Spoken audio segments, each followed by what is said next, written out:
The materials you need to make this project is white, light blue, and dark blue. I used Hobby's Friends Cotton 8-4 mercerized and a 2mm hook. We're going to begin with the main motif. Begin by making a magic circle and then chain 2. Then do 11 double crochets into the magic circle.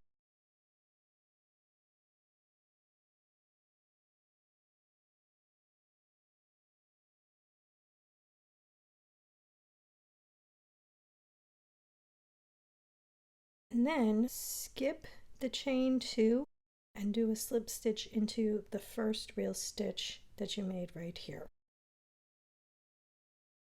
That will guarantee that you don't end up with any gaps as you make your rounds. Cut this color, pull the tail through, and then from going from behind, insert your hook into the leg of the previous stitch all the way through, yarn over, pull that tail through to close that. Tighten your magic ring in case you have a circle. Take your light blue and insert your hook into any stitch that you want. Pull this through. Chain 1. Take this tail, twist it over the tail behind, and chain 2. And then we're going to do 2 double crochets into that same space, because our chain 2 does not count as a stitch.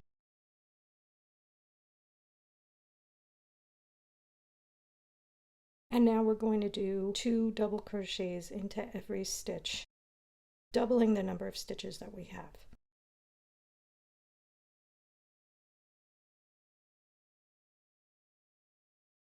Now, to prevent any kind of jump between these 2 colors so that you have a very smooth transition, I'm up to the part where I closed this stitch right here. So I need to make sure that I insert my hook into the correct spot.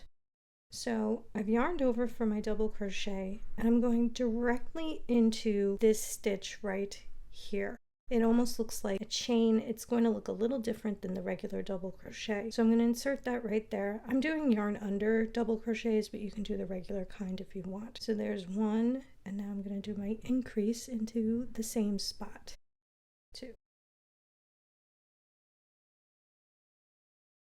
And I'm going to pull on this tail to make sure that that's tight. And now I'm going to continue doing my 2 double crochets into every stitch.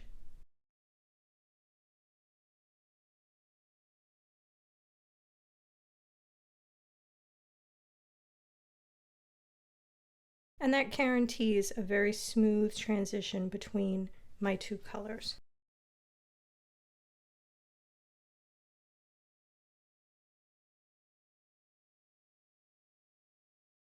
And there is our light blue round. And so again, I'm going to skip this 2 chain and I'm going to do my slip stitch into the first double crochet. And then you see that we have very smooth color changes. Cut this yarn, pull that tail through, go from behind, find the stitch that's behind this loose loop, which is right here, and pull that tail through from behind. And there are the first 2 rounds completed. Now we're going to attach the white. So insert your hook into any stitch, it doesn't matter which one. Introduce a new color. And we're going to chain 2. 1, I'm going to take this tail, twist it over, and do my second chain. And now I'm going to double crochet into the same spot. In the next stitch, I'm going to do 2 double crochets. And then I'm going to do 1 double crochet in one stitch, 2 double crochet in the next all the way around.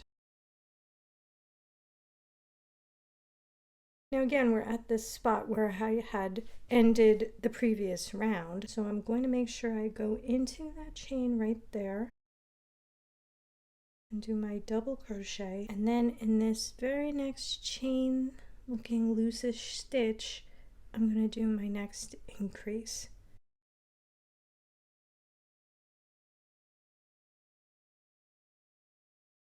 And then I'm going to pull on that tail to get rid of the little knot. And then I'm going to go back to doing my 1 double crochet and double crochet increase in each stitch.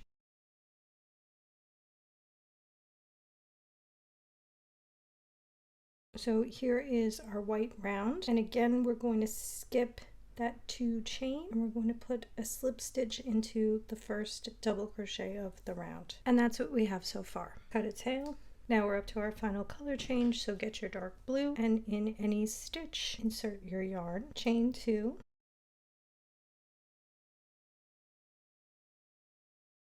and double crochet into that same stitch. Double crochet into the next stitch, and then do 2 double crochets in 1 stitch.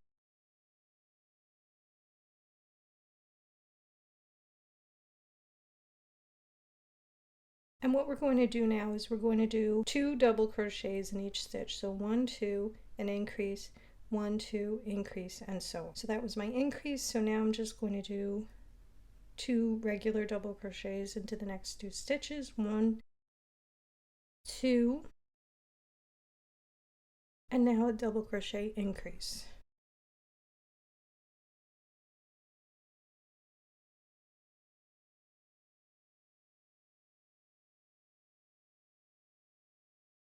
Two regular double crochets, 1, 2, and then a double crochet increase.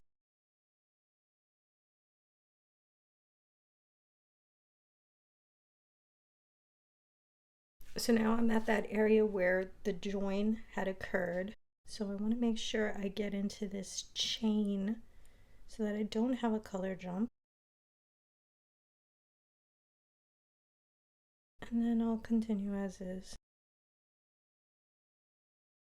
So you're going to see that very tiny little jump right there. If you pull on that tail, it goes away. And now we're going to do a slip stitch into the first real double crochet. We're going to skip this 2 chain. We're going to go right here.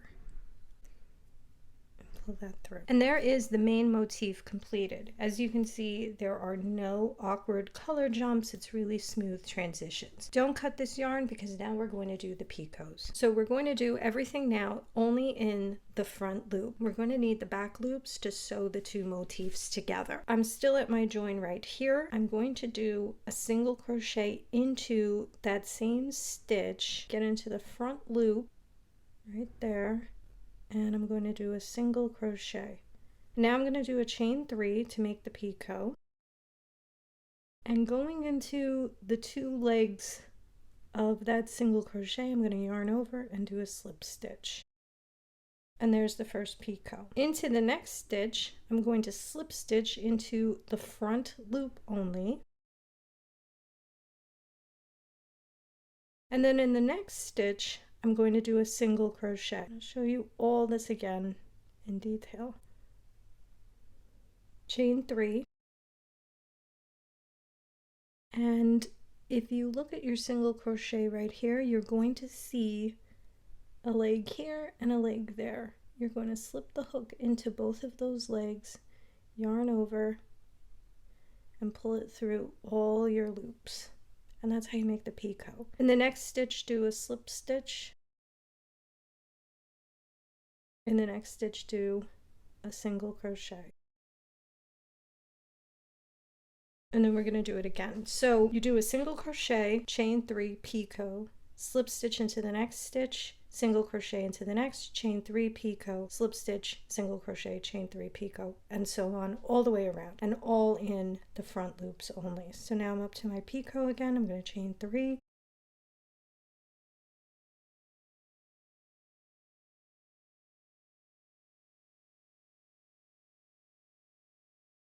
slip stitch, and then single crochet.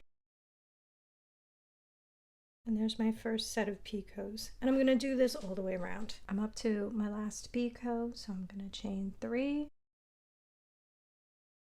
create the picot,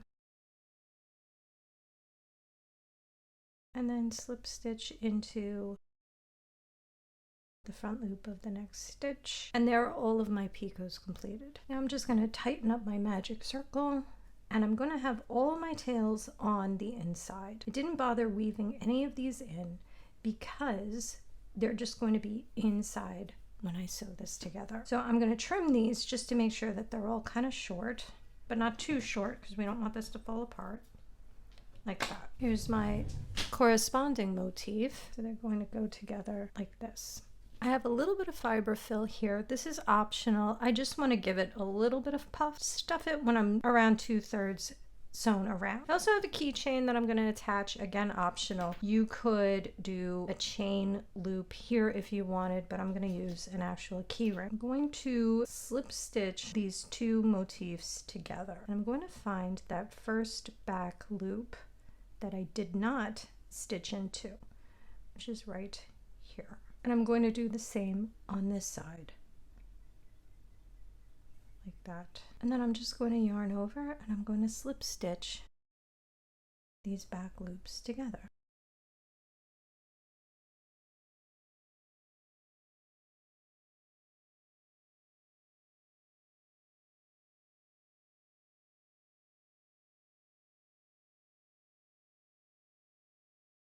You could whip stitch this as well, but what I like about the slip stitch is that it creates a really solid seam.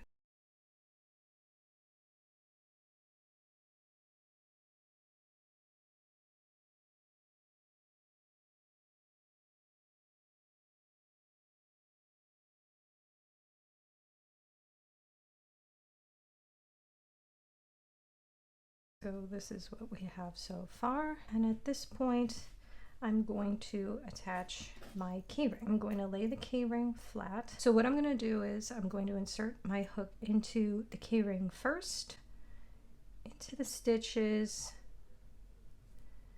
and then slip stitch through everything, and then we're going to do it again.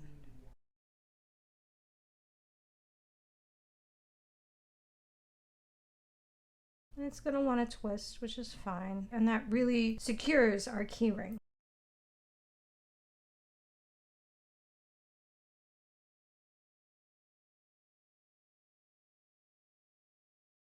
Just pretend the keyring is another stitch.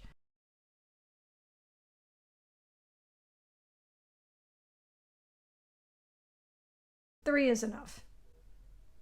And then we'll go back to slip stitching around.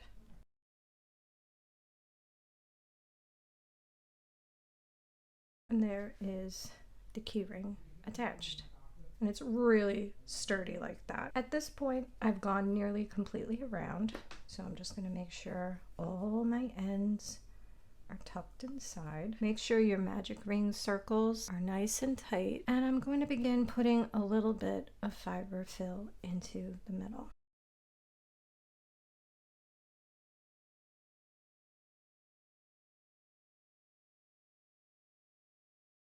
And I'm really happy with that amount of fiber fill. So now, and I'm going to close this up with my slip stitches.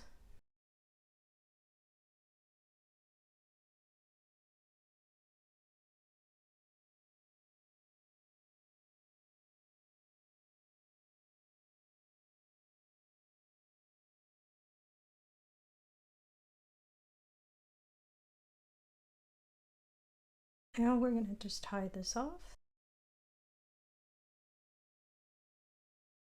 Squish your fiber fill around so it's nice and secure. Use a yarn needle and just push that through to the other side.